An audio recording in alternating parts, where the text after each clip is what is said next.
Hey guys, and welcome back to another skills workshop, AB32. We have sailed past episode number 30. We are on our way to 40, maybe even the half century, but we are loving the feedback, loving the questions. We are trying to get through all the questions. And actually today's episode is really relevant because we're covering off a question that came in during the week. Northern Beaches, I think. Northern Beaches questions. So shout out to everyone of my upbringing on the Northern Beaches. But AB, this is a really interesting one because we've got a couple of weeks left till Christmas. We're kind of 5 weeks out from Christmas, and we've still got a number of auction days. Now, the reality is we have seen quite a number of one-bidder auctions play throughout the Sydney Metropolitan, Melbourne Metropolitan, and also throughout Queensland, especially in the Northern Rivers Group, etc., etc.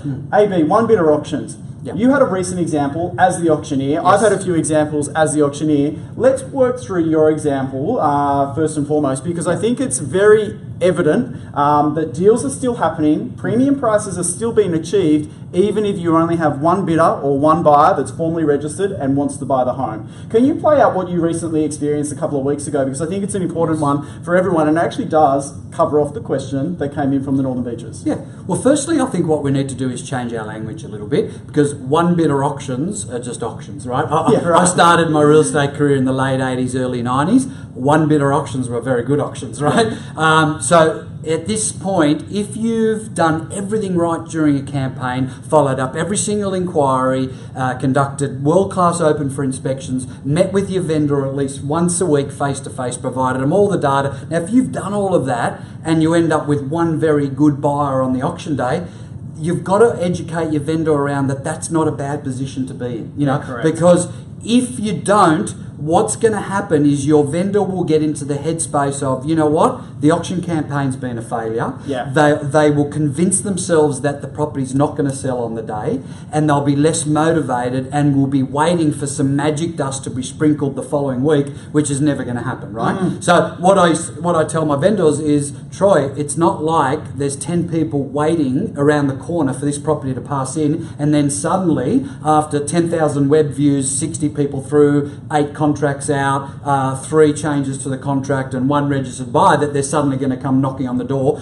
offering you 10% more than what we could get on the day. Okay, yeah. So that's a delusion that we need to try and suppress, because a lot of our owners and agents actually can get into that headspace. They do think that one buyer auction is a failure. It's not. It just means that you've managed to identify within a 30-day period the most suitable property in the market at that particular time for this particular property. So there's absolutely nothing wrong with it. So you need to keep your motivation, your confidence, your energy up, because if you don't, the owner's energy will become flat and they'll convince themselves that it's not going to sell. Okay? Yeah. And the smart agents, they're setting it up before you move on, because I know you're going to get to the auction floor dialogue. Before you move on, that's set up at the expectations meeting. I know we covered off that last week, but it's important to mention again, because if you're not setting up that expectation from day one, signing of the agency agreement, moving through, you are missing a great opportunity to secure a premium result. Absolutely. As soon as the ink dries on the agency agreement, talk them through what a likely scenario of the auction is. And one very likely scenario is a one-bidder auction. Yeah. Okay? So which is a big tick, and it's not a failure at all. So last Saturday we had an auction. Reserve was 2.25. Yep. One buyer has been on it the entire campaign for 4 weeks. There was others which came and went, but this was always going to be the serious buyer on the day. Called for an opening bid. That buyer straight away went for 1.9. I said, sir, I believe that's on the low side. I'd like to start somewhere with a 2 in front of it. He said, fine. So he bid at $2 million. Okay. Yep. At that point, I quickly went back with a vendor bid of 2.1. Okay. Right. At 2.1, the same buyer came back in at 2.150. Okay.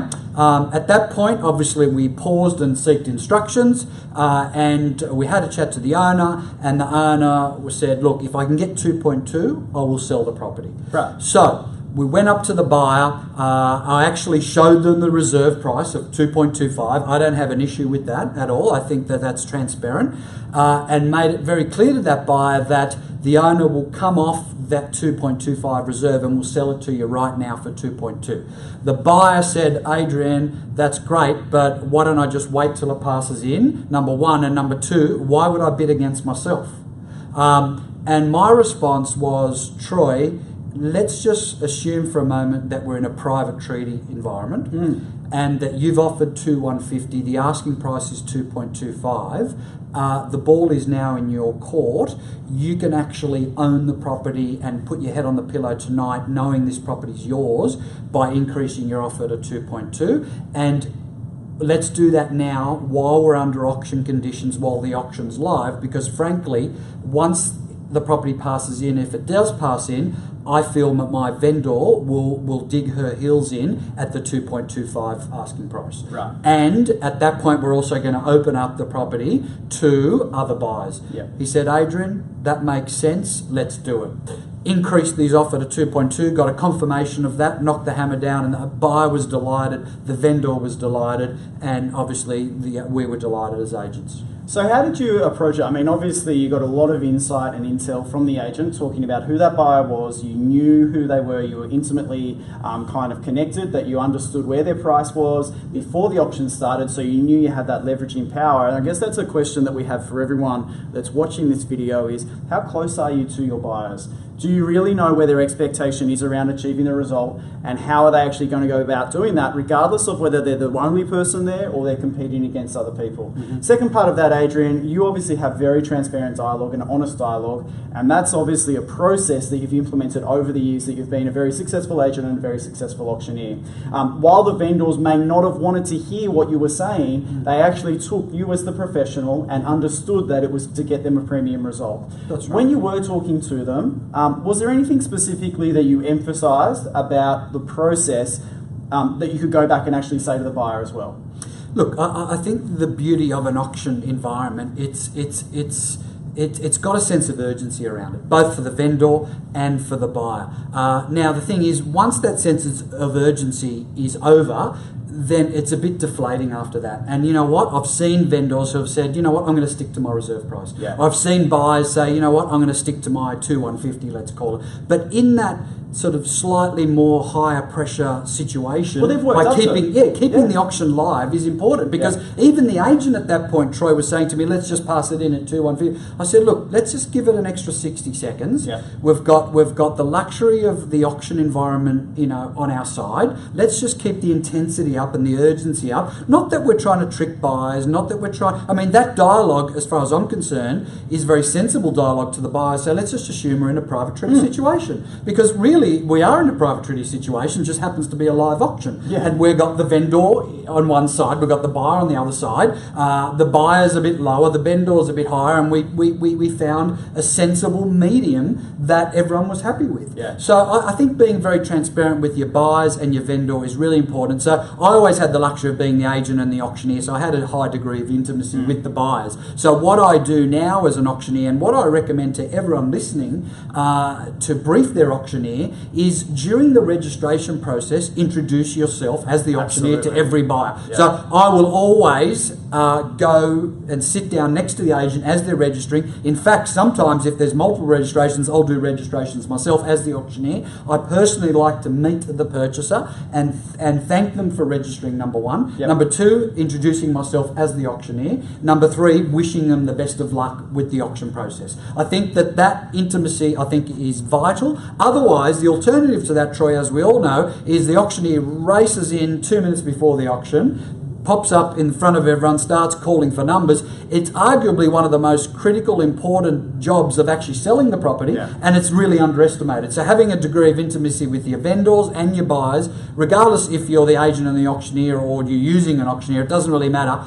Create that intimate environment with everyone. What I was going to say is both vendor, owner, and buyers, they've emotionally built themselves up for that moment in time. Yes, yeah. So the decisions they make, they're the right decisions. They're not because they're emotionally connected. They are emotionally connected, but they're also making the decisions that they know they've already built themselves up. Yeah. So when you were talking about making it a live environment and keeping that intensity there and keeping that sense of urgency, actually will be the best result for the vendor.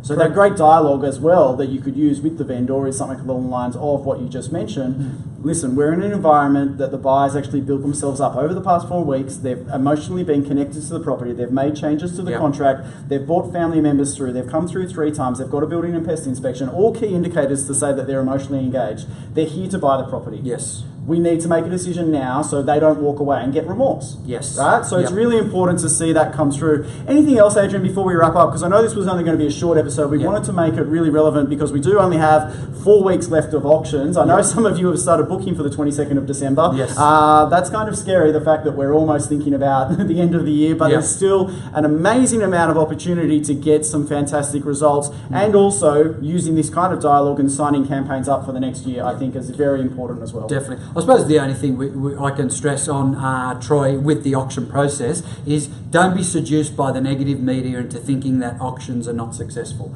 They are still the most effective and efficient way, in my opinion, in most markets. I know we're dealing with markets within the brand that private treaty is still the better option, but in the high majority of marketplaces, there's no doubt auction as a process, not necessarily as an event, if that makes sense, so is still the most effective and efficient way to sell. So there's 3 stages of an auction. It could sell prior to auction, it could sell on the auction day, or it could sell just afterwards. Now, if you compare that to private treaty within a 30-day period, even though we're only hovering around 50-55% auction clearance rate, I would say private treaty within a 30-day period clearance rate's about 25%. Yeah.